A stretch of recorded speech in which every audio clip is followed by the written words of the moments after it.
hymne à la parole, comme un funambule déambule sur un fil qui se tricote une histoire à raconter. Je compte mon petit brin d'histoire, les deux pieds dans le vide. Je m'attache aux mots, je me cramponne au poteau.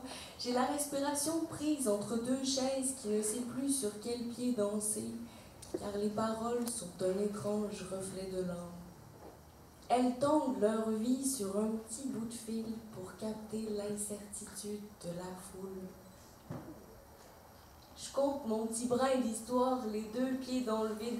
Et dans le baluchon de mes passions, je lance une parole. Je pose un pas devant comme un missionnaire en Amérique pour fouler le territoire avec la simple volonté de peindre l'inatteignable sur les toiles des voiles, avec la simple volonté de s'ouvrir dans la fragilité de ces instants et de s'abandonner pour qu'on ne se sente plus seul dans certains sentiments. Je compte mon petit brin d'histoire, les deux pieds dans le vide.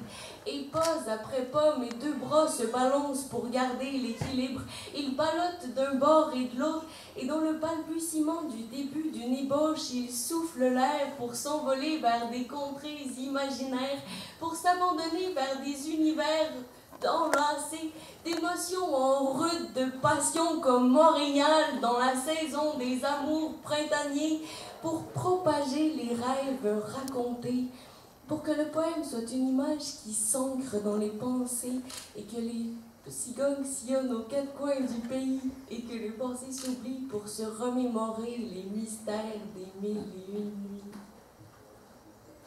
Je compte mon petit brin d'histoire, les deux pieds dans le vide, et parole après parole, sur le fil infini des idées qui somnolent et qui rêvent un temps soirien pour se briser au matin.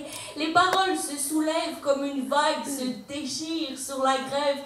Elles écument l'imaginaire, elles se décroûtent d'un plancher craquelé pour plafonner sur le tréfonds de nos envies refoulées, pour qu'un instant seulement nous soyons la parole de l'autre, pour que dans cet instant qui ne tient qu'à un fil, une respiration qui se retient d'expirer, vous marchiez funambule juste pour le plaisir de rêver.